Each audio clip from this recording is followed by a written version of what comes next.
No, it's okay. We can think about other products, but in my commerce, my commerce teacher, Mr. Robert Mayanja at Namolonge Secondary School, he taught us about what you call comparative advantage, right? Comparative advantage, like you go into something, you focus more on something where you have what you call a comparative advantage. In other words, you don't have to put in too much. So we have the gold and you have the coffee. So if we don't have any standard procedures on how we are going to make money from our coffee, on how we are going to make money from our gold, then the rest of the things are going to become hard. Actually, you've talked about coffee, and one of the key points that is under his term he prioritizes. You remember way back we had they were called cooperatives, if you recall. Every region had cooperatives that would actually set a pace and price for the coffee. So he came out and says under his ministry, under his term, he will be able to prioritize cooperatives. He will make sure that cooperatives come back to enable the stable and also stabilize the price of coffee within different regions, being that of later. When you talk about Mali, when you come to the Buganda region, when you go to the Western region, all regions that grow coffee, they should also have they should have back their cooperatives to enable create market and also find stable prices onto their products. But besides that, he took on office from that was Francis Mwebesa. But besides the doctor, being that Sanjitana is a businessman, should we say that this time around the president made a right choice, being that he's a businessman, committed, he employs over 1,000 people within Taurus. Should we say this is a right appointment so far within the cabinet? I'm not really sure, because Ugandan's trading challenge is not personal. It's a structure. You know, you don't have to have a ministry that is run at personal level. No one can do that. Because what we are talking about, how a country that makes money, is not at personal level. It is at bilateral level. Yes. In other words, countries should be in a position to define exactly what they want to get from another country. And such agreements are not defined by ministers. These are the priorities that a country has to be having. These are some of the terms and the conditions that a country has to develop itself. So yes, you can have a minister when it is sharp and all that, they are willing to do whatever they want to do. But when they don't have structural, positions, when they don't have structural protectors, when they are not protected, when we don't have a bilateral kind of agreement with the specific countries, then the minister is not going to serve. Most especially when it comes to trade, because at the end of the day, China was in a position to put up all the taxes that they have for the African commodities. In other words, all African commodities are supposed to go to China free of charge. All what you have to put in is make sure that you go to China, get the market, right? We're talking about 1.5 billion people. So if you have 1.5 billion people about China, right? So meaning that we must be in position to have it clearly defined, such that the entire ministry takes on, and then the Ugandan trading community also gets to know about it. Okay. You understand? Yes. So yes, you can have a minister that is very vocal, that is very programmatic, but they can be a little bit affected without having systems. So trade at a bilateral level, trade at country level, trade at national level is not so much defined by the minister. However, the minister is not a technical person. Because all the policies that we are talking about that are supposed to be shaping Uganda's trade businesses, exports and imports, they're not defined by a minister. A minister is a political head. So which kind of technocrats do you have? Because technocrats are the policy developers. They shape.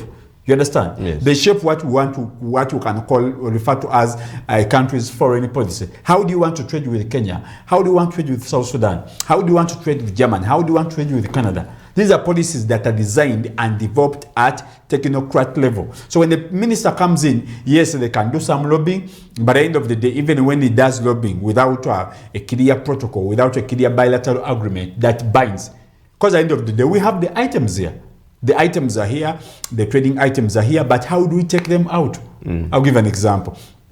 For so long, we're talking about that one of the biggest businesses that has made so many losses in Uganda is the Ugandan airline. It doesn't make the money. And they've purchased more planes. Yes, and instead of, thank you so much. Instead of looking at how do we make this Bombardier full, because the thing was going empty. But it got No, we've got now so many routes. Lagos, South Africa, Kenya, and all that, but the thing goes empty. You understand? UK. It goes empty. Thank you so much. You know, it goes to the UK, it goes empty. But these guys have a supply. I mean, they have a demand for organic food. So it's the Minister of Trade that's supposed to ensure that Ugandans are protected legally by signing bilateral agreements. I do understand. Such that we can get our items out other than getting them flooding in Nakasero, in Kalere. So the minister can't do that. Those are policies that are designed by technocrats. However, a minister can lobby and a minister can also influence. So the challenge is that is going to get not a little bit of personal, because as an individual, definitely, come on, he's an institute businessman. He knows what to do. But it's going to come back to what you call the political will. Are Ugandans willing? Is the government willing to give him the required support? Even when we just said that we are feeding within the East African community, none of the East African countries has food than we. Even when we say, okay, let us just supply food to South Sudan and the Congo, we can make the money, right? Because at the end of the day, you don't have to process a lot when you're taking stuff to Congo or to South Sudan. So the failure or the success of the minister is not going to come from him as a person. I believe he's very smart, he knows what to do, but it has to be a little bit of having what you call bilateral agreements, because at the end of the day, he's not doing personal business, he's doing national business. So in order for national business to go forward or to move forward, just look at the two items that we just talked about. We are already losing a lot on our coffee, we are already losing a lot on our gold, now oil is coming in. So for him to be protected at all that level, everything has to be structured and cleared. Actually, Doctor, he comes in when Ugandans, local investors, Ugandans, I'll call them local investors, are complaining about the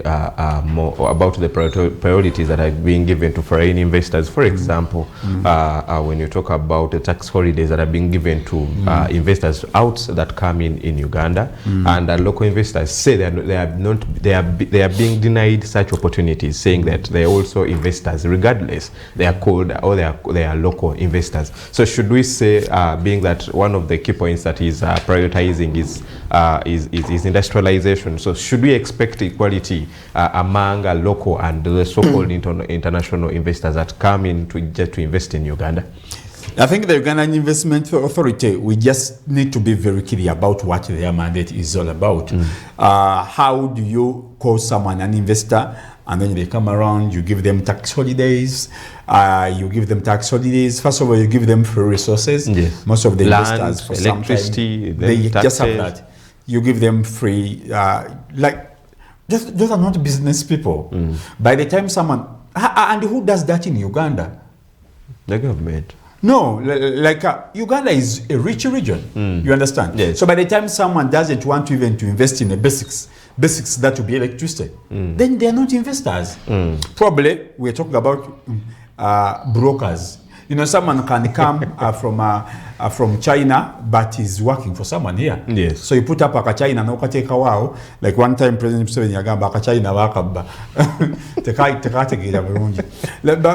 But the point is that is too much already. That is too much. Actually, instead of giving foreigners to that, why don't you empower the Ugandan nationals? Because at the end of the day, they can run some of the business we're talking about. Yes. So how the Uganda Investment Authority operates, I don't want to comment about it authoritatively. I mean, in terms of knowledge, I may not be in a position to understand, but that's not business. You do not do business at national level. No, Uganda is very rich. Now, what we need to do is to show people that Uganda is worth investment. And that's why one of my biggest cries that I really get so much disappointed is the East African community. Most of the serious investors cannot come and invest in a country that has 45 million people, and most of them are broke. They don't even have bank accounts.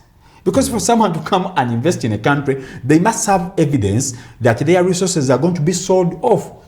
You understand? Okay. And where do they get the information from? They get information from banks. They get information from UBOS. So selling Uganda as a nation, because of the numbers and the poverty levels that we have as a society, it's a little bit very hard. We need to change a lot. We need to change a lot at national level. That's why it is a little bit easier for us to market the East African region. You're marketing a region of almost 515 million people. You have Congo, you have Kenya, you have Tanzania, you have South Sudan. You understand? So it's a little bit easier for us to market ourselves as a region. That's why you have the Standard Gauge Railway. That's why you have the East African Crude Pipeline. So when you're marketing that very region, it's a little bit okay because someone can say, okay, they are broke, but they are 515 million people. But the moment you mention Uganda, okay, someone is going to Google, right? They need to see that do we have the capability to consume what they are produced, and what is the capability? The capability is the money.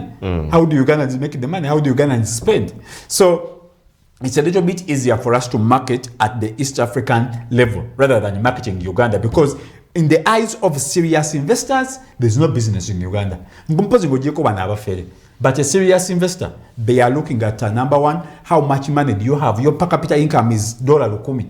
You understand? Yes. It's $10. And in Kenya, it's $5. So it's a little bit hard to convince a very serious investor to come and market. That's why Aliko Dangote comes around and is like, no, I can't deal with Uganda. I'd rather deal with the East African region. A fellow African man doesn't really feel it's a wise business decision to invest in Uganda alone because he doesn't see potential. So if you're going to put up a serious oil refinery in Uganda and you are Aliko Dangote, Uganda's oil refinery is going to be producing 600 million barrels, 6,000 barrels of oil. Aliko Dangote's oil refinery produces 650 barrels. You understand? Yes. So when you look at the investment gauge, Aliko Dangote is like, kangende Mombasa. Do you know why? Because it doesn't see the market value. Maybe Uganda can also position itself as Switzerland. At the end of the day, Uganda can have a little bit, when you take over Uganda, you have access to South Sudan, you have access to Congo, you have access to Tanzania, you have access to all these areas. So all these are supposed to be developed, and then the Minister of Trade has to put in a say. But this has to be started by the technocrats. It's like that we develop policies that we can sell. At the end of the day, that's how we can be in position to make the money. All right, Doctor, but before we wind up, I cannot leave this behind. Being that of late we've been seeing the Indian community in Uganda prioritizing and came out asking the government to be recognized as a tribe in Uganda. Should we say this could be the opportunity for them after we see the appointments? We have an Indian born in Africa, an Indian born in Uganda, Sanjit Tana taking on a ministry, and later on we are seeing his son Tana being appointed as the member of Parliament of Soroti. So should we say this could be an opportunity for them also to their wishes to be granted, for one of them which is to be recognized as a tribe in Uganda? Could it be an opportunity for them as well? Wow, the issues of the Indian community have been very, how these guys came here during the construction of the Uganda railway line. They stayed in Kenya, and most of them are Ugandans. Actually, if you move to areas like Fort Portal, yes, you move to Jinja, Tororo, most of those people are in here, so they are part of us. Actually, most of them speak fluent Luganda. I was surprised when I went to Jinja. Actually, I had gone to Iganga and I found an Indian guy speaking fluent Lusoganda. I was even surprised. Yeah. I had never seen an Indian guy speaking local languages. So they are there, but they are there. Now, there is a challenge. We have those that are born and raised here, and those that keep coming. Now, that is a very big challenge. We have those that are here, and there are those that are constantly keep on coming. I'll give an example. Sudhir was born here. Yes. Yeah, Sudhir was born here. He's a Ugandan. Of course, he moved in the 70s, went to the UK, but he came back and he has done businesses. So he's one of the biggest, he's the richest man in this country and all that. So I think it's a community that has been a little bit very, very helpful. But of course, you have to support nationals. You have to support nationals. And the government doesn't seem to have a serious program to help Ugandan businessmen get to that level. Yes, you cannot have a country where nationals don't have a say. All these problems that you're struggling with, imports, exports, the high debt that is we are realizing in the Ugandan budget, it's because Ugandans are not empowered to produce. Money is made at production level. Yes, if we choose to be like Qatar, to be like maybe the UAE, where you have a little bit of nationals, but for them they just wake up and sit. But why? Because you put laws that support the Qataris and the people in UAE. But in Uganda, we are 45 million people. Yes. So in a way of trying to also give some tribes a little bit some opportunities, I believe Ugandans have the chance. Have the potential. One of them is ham. How many hams can we mention in this country? If you can have like maybe 15 of them, this country can be, So this has to be deliberate as well. This has to be deliberate. The government has to support. But we don't have anything with the Indian community. I think they've been a little bit very humble, and they've supported businesses. They've supported businesses, and they've challenged people here. I always quote the words of Dr. Sudhir Pareja. Out of the 5,000 manufacturing units that we have, almost 95% are owned by them, by their community. Why? Because of their business. And he also said in that interview, I think it was done by Vision New Vision. Vision Group, yes. Vision Group. So he said that Ugandans, for so long, we have so much invested themselves in retail business. Yeah, Ugandans have so much invested in retail business and academics. But when it comes to production, that's why we mentioned a lot of resources here, a lot of minerals that are very adamant. No one has done studies about them, because the research is the first starting point. Do you have any study that has studied about the past, the masanda that we have, the rubber? Because the rubber that we have in here in Uganda, there are so many trees that can be in position to produce rubber. But do we have anyone that has done research? So yes, as a community, we've gone business. We've gone so much into business. We prefer to get a lot of commodities in here from Dubai, from Turkey, which is also very frustrated because URA is becoming a problem to certain people. So I think, yes, we don't have any problem with them. They've somehow championed the economic growth and development, and some of them are married, they've crossed in here, and most of them are Ugandans, by the way, most especially those that have been here. They're Ugandans. Like his son, he was born and raised here. He studied in Uganda, he raised in Uganda. So how do you start condemning such a person?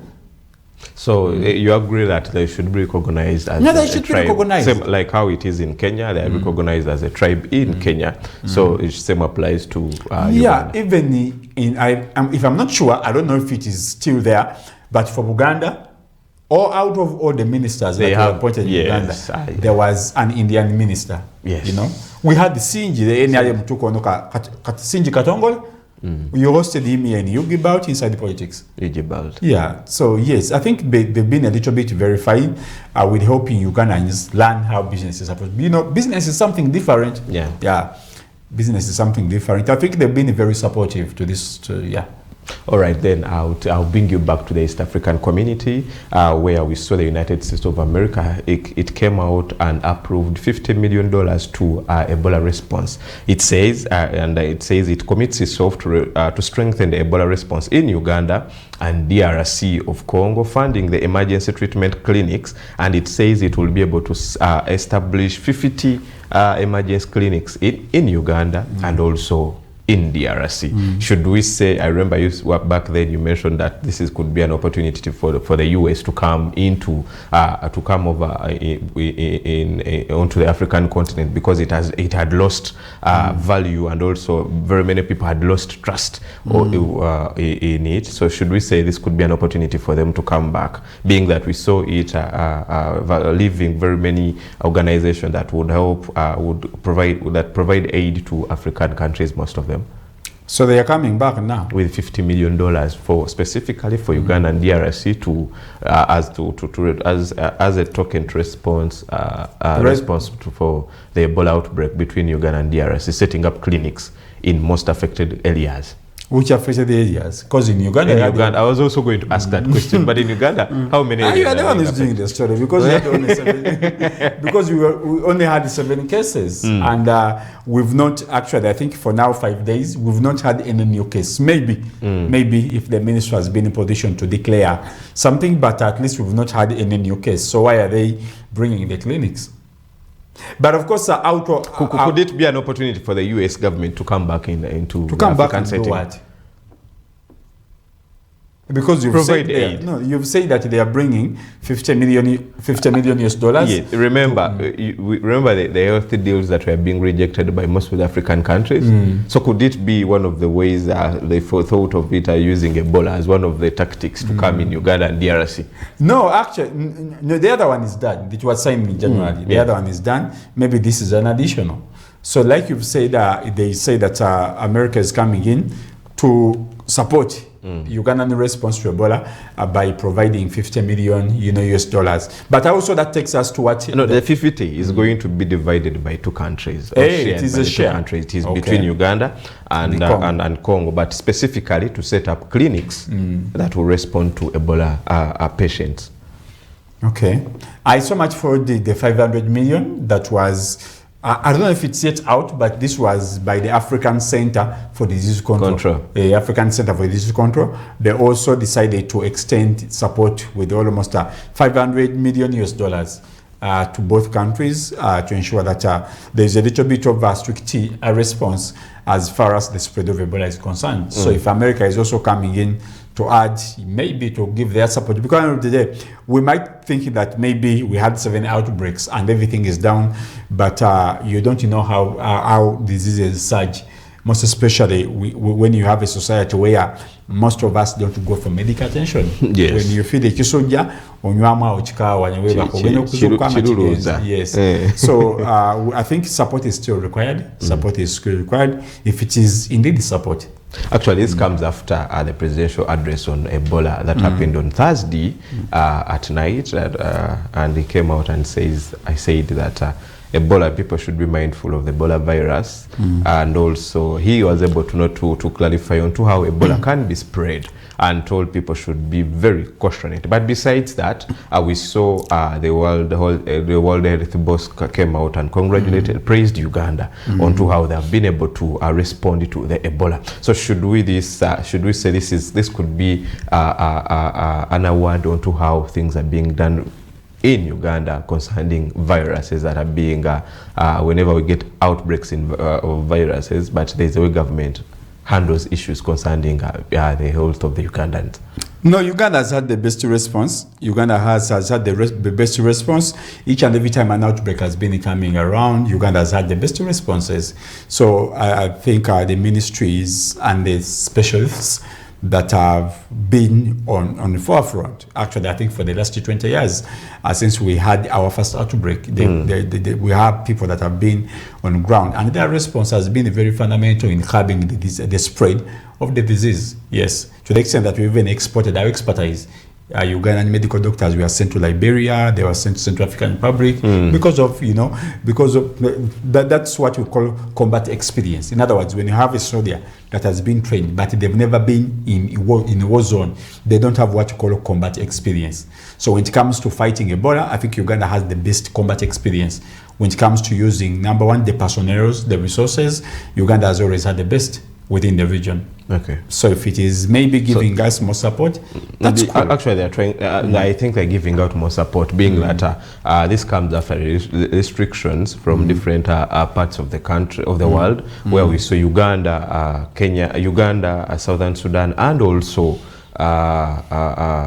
DRC. We've been banned from going to different countries. For example, Dubai restricted travel bans onto the 3 countries, and also the United States of America and some other countries. So should we say this could be an opportunity for the African continent or the 3 East African countries to fight the Ebola, the spread of Ebola, and also to enable business to flow, because for when it comes to Dubai, we export labor to Dubai, but if we have travel bans, that means this will affect, or it is in any way or the other, it is affecting the economy of the country.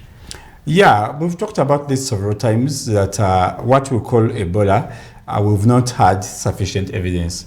Even the president himself said, why would the CNN popularize the disease that does not exist at the end of the day? Because these are business people. You don't have to forget that. Yes, we appreciate their support, but they are doing business. This is a way of they do their business, they get their businesses done. We are not very sure, because we've seen hospitals being burnt in Congo. We've seen Congolese beating up fake doctors who are saying that there is Ebola. Ebola has gotten a little bit of controversies, and the fact that we've not had any outbreaks for quite some time, I want to believe that maybe they've done it. We believe that our community is very alert. Community people are very, very alert. We've done a little bit of awareness. Okay. People should be aware that maybe there is a disease, and the presidential address brought more confidence amongst the people, because people were panicking, lockdown. Yes, actually, yeah. And we've always been encouraging the government that how because we come from a community that we a little bit very to responses is never so structured, because we don't have proper structures. How do you respond to a pandemic at parish level, at constituency level, at municipality level, at district level? How do you respond? Regional responses, because different regions have not been empowered. That's why everything has to go to the ministry. It's like that a problem that would have been a regional problem, maybe in Kasese, it turns out to be a national problem. That's very wrong. You don't close your country because you've had 7 outbreaks. No, things don't operate like that. Yes. We could just quarantine maybe only region where those people were, and maybe Kasese, maybe West Nile, and business goes on, and you don't have to communicate by threatening people and scaring people, because that's how economies collapse. That's how economies collapse. That's what we call speculation. People start doing what we call speculations. Not so many tourists are coming. Uganda is going to have tourists come here in September. That's when you're going to start realizing that tourists are coming back again. Because when you pick up a story, CNN picks it up, Al Jazeera picks it up, and they play it like it's sponsored. They play the story like it's very sponsored. Then you're killing so many things. So I believe, yes, there was an outbreak. I want to appreciate the president for coming and, toning down on the rumors of the lockdown and everything. I think Ugandans should go back to work, but we should take a lot of caution. But have they stopped going to work? Yeah. By the way, in organizations that are supposed to be operating, some people were flied out of this country. Okay. Musei, some people were flied out of this country. So the moment you mention that there is Ebola, because our immune systems are very, very strong as black people, whites don't look at it like that. Now, okay, you've just done a story of Sayi. The Minister of Trade is coming in. Yes. Now, he's already in. He took over office. That business is already affected. You cannot have business now in Uganda for the next 3 months. When you don't have tourists coming, that means the $2 billion that you've been getting, it's already cut off.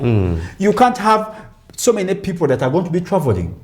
Okay. As something as simple as a concert, most of them were cancelled. Actually, very many of them were cancelled. So it's not just a mere thing, but it's something that's very minor. It has affected the economy in one way or the other. And it is always because of poor communication. How do you respond as a nation? How do you? And how have you communicated towards the Ebola outbreak in Uganda? Very poor.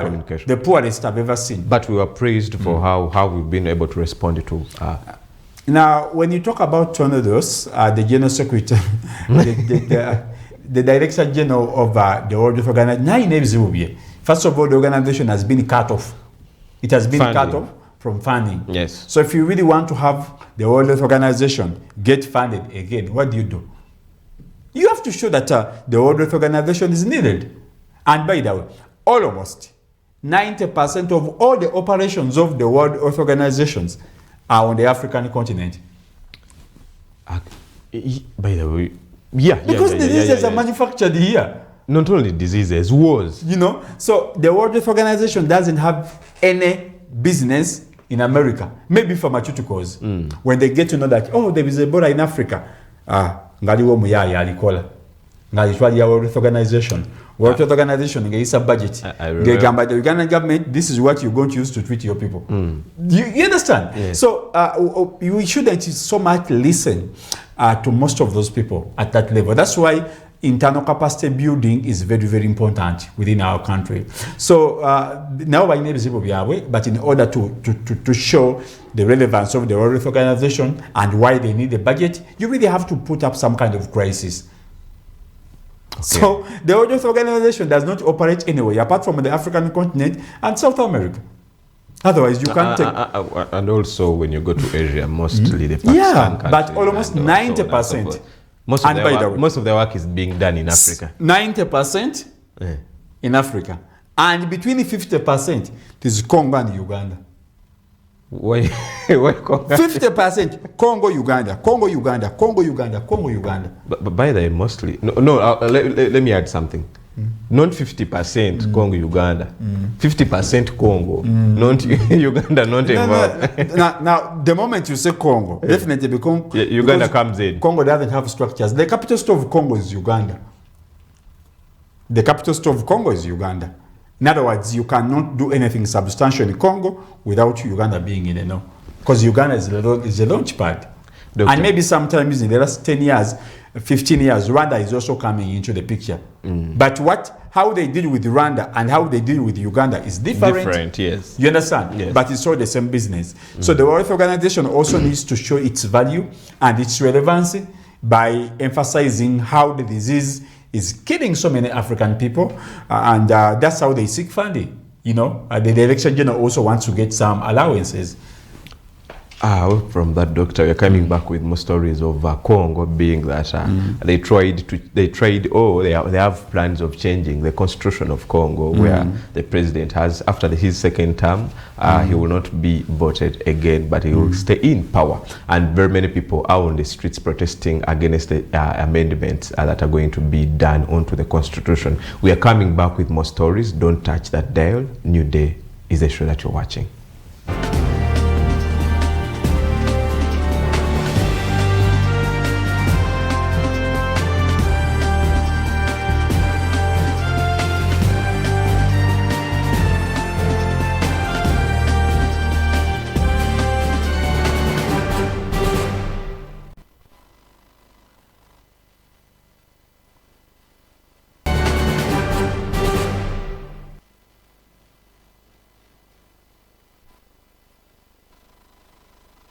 I'm joined with should I call you doctor? I'm joined with a doctor when it comes to sports. That is Sam Derrick Kalyango. He's here to give us the sports dose when it comes to that is the World Cup that is ongoing, and also bring you back to within Uganda. That is the Uganda Premier League. I don't know much about sports, and I will not take his sports. Uganda Premier League is in. We're in a break. Yes. So, because the season ended. Just but yesterday I was able to see the Ankole Cup ongoing. The Ankole Cup, actually, apparently, I myself, I can't talk on something that is not yet in mind, no? I don't know what was the intention behind that, the reason of Ankole Cup. Do you know that of late, different regions hold different tournaments when it comes to football and other sports? Yes. Actually, you are benchmarking on Uganda Masaza Cup, I think, because it alone we saw Busoga. Masaza Cup, yes, they do have came in. Then the Toro, they came in. Yes, they also. And we are seeing Ankole Cup. Hope they are also trying to. For the Ankole Cup, I think it's more of a district, on a district level, different districts come. Indeed. Yes, it's Daiso. Isingiro and some other district. I don't remember. But I think you want to talk about the variance that we were able to witness in that game, because the fans of Isingiro attacked the referee. Yeah, something that is not bad when it comes to our sports, most especially the game of football. Most of us we do enjoy.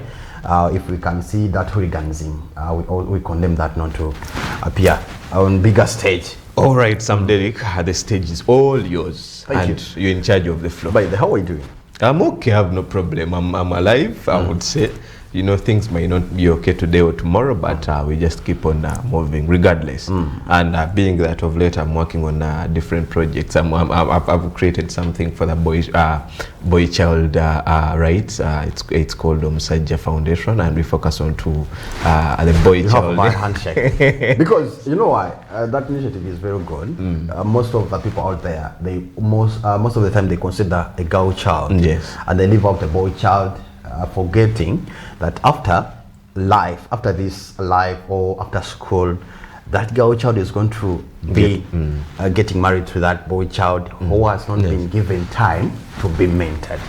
I remember we shared a story behind there, if you recall, about one of your or a few colleagues of yours that are in football business, but challenges. He has a family and issues, money there and there. And I thought that could be one of the reasons why I should also step in and help out the boy child concerning because of late we are witnessing very many single mothers, and they don't give the opportunity to the boy child, talk to him like man to man. A man is not supposed, you know, we don't get hurt, but we wake up and move on. Actually, most of the people out there, they don't know why, one of the reasons why we've seen the number of single mothers rising. Yes. This is one of the reasons, because a boy child is not catered for, is not being given time to be mentored to become a man, to take the responsibility. And besides that, I'm on, for starters, I'm into schools mostly, but later on we shall have something bigger. But away from that, you may take on the floor. Before I take on the floor, which team are you supporting when it comes to World Cup? Because Uganda is not there. World Cup. I wanted to go with Morocco, on being that it's one of the countries that is on the African continent. But you know that most of the Africans, some of them, they're against. They're against Morocco. Yes. So I've just decided to just watch. Do you know why? I should go with Mexico. Do you know why they're against Morocco? No, I don't know. They tried, they submitted, yes. They wanted to join the European Union, saying they're not part of the African continent. Besides that, even their goalkeeper, Yassine Bono, he uttered that from his own mouth, that, you know what, Morocco, we are not Africans. We are Europeans, according to the style of football we are playing. But when you look on their starting lineup, the game they were able to get a draw against Brazil. None of the players that featured in that game, the starting 11, was born in Morocco. Most of them weren't born in Morocco. Spain, France, Canada. You can see. The floor is yours, sir. Thank you. Samduk is my name. That is Mugabe Origan, the host for now, New Day. And he's sometime back, he has been the man behind New Day, but he's in front of my camera and he's doing good. Wow, that initiative you're trying to push, is going to do a very good job to Ugandans, most especially that boy child. Wow, let's start with Action India that we had yesterday in the FIFA World Cup. Remember, we are in 3 nations, that is Canada, USA, and Mexico. Yesterday, some of the games we witnessed was the 7-1 as German was beating, that is Curacao. Curacao, this is their first edition when it comes to the final edition or final stage of the FIFA World Cup. Yesterday they were beaten by 7-1. However much they were beaten 7-1, they were happy because reaching this stage, it was a big milestone on their side. Even the coach, in the name of Dick Advocate, sometime back I was here telling you who Dick Advocate is. Remember, he was sometime back at Feyenoord where he helped Robin van Persie to become a manager on the touchline. Dick Advocate, however much along the way, he turned down his role as a manager at the national team of Curacao, but later on, the management or the government was in hand with the federation to bring him back after the players and the other technical staffs making it clear that, you know what, we need Dick Advocate to lead our team in the FIFA World Cup. But Jamal Musiala was one of the players who were able to shine in that very game. Lucas Dimencha netting in the first goal, actually the earliest goal so far, 6 minutes in. 6 minutes of the game. He had already put the ball behind the net, and later on, some players in the name of Lucas Kai Havertz, Arsenal's forward, was able also to add on that. Even Swatek, you remember that Borussia Dortmund player, Nico Stoltenberg, you know him. He was one of the players who were able to be on the score sheet on the side of that is German, together with Nico Brown, the likes of Dan Andervak, you remember him, some of the players that were seen on the score sheet as they were beating 7-1 against the Curacao. This is the second time Brazil outshining their competitors when it comes to FIFA World Cup. Remember, they did it again on Brazil sometime back in 2014. So you can see how this German team making other competitors as if they don't train. So you give a credit to Curacao. Their player in the name of Comesia was able to score their first ever goal when it comes to FIFA World Cup. Uganda, we are not yet there. Curacao, they're making history ahead of us with their population of over 500 when it comes to their population there. You can see how Curacao are making history on the game of football. You can put them in the docket of Cape Verde here from Africa.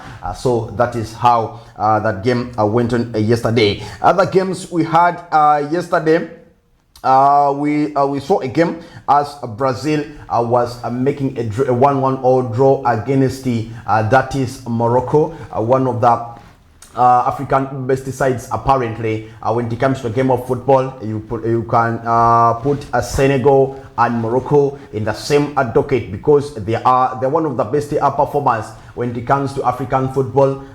No wonder why these two teams from unders they were able to reach the finals, if not the finals, at least the semi-finals. You can see, you always see Senegal or Morocco on those stages. So Morocco was able to get a draw, and Scotland managed to get a 1-0 win against Haiti.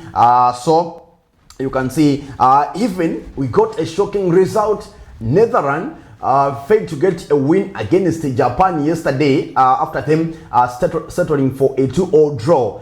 You can see how Netherlands are struggling when it comes to FIFA World Cup. They haven't actually been able to get a trophy when it comes to FIFA World Cup. The last edition in 2010, they were expecting at least to make it happen, but they were beaten by Spain. All of you can be able to remember that. A 1-0 Katasov Iniesta sometime back, his time at Barcelona. You can remember that. So, but Virgil van Dijk was able to net in their first goal, and together later on, even Somerville was able to make it 2 on the side of that is Netherlands. But before Somerville's goal, Kamara had already equalized that. But later on, as the game was clocking to an end, had just seconds to reach the 90th minute, Laichi Kamada was there to break Netherlands to make it 2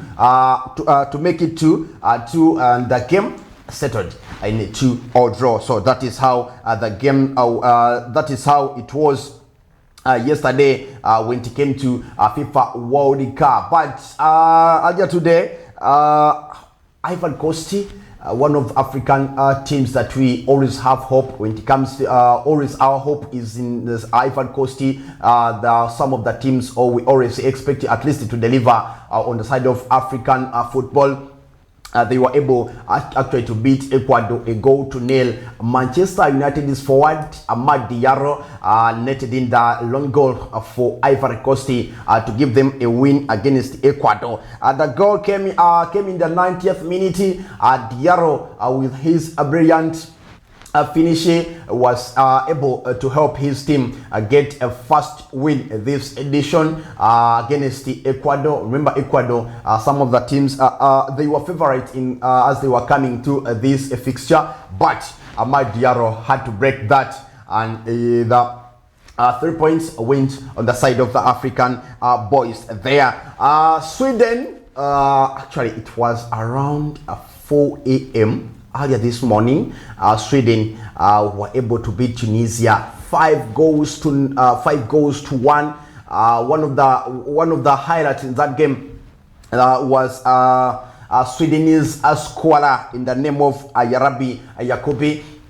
In the 7th minute, he had already put Sweden in the lead, but he didn't celebrate. If you are able to watch that game, the reason as why he didn't celebrate, his roots are in Tunisia. His father, he comes from Sweden, and sometime back, from Tunisia. Sometime back, Tunisia wanted him to feature for their side, but what he did, he turned them down and decided to feature for Sweden. So some of you who were able to watch that game, he didn't celebrate. That is one of the reasons to show respect to his root nation, that is Tunisia. So many Africans are representing European countries, and he's one of them out there. So You can see out there. So Victor Gyökeres wasn't seen on the score sheet. Some of you, he was on the score sheet. Yes,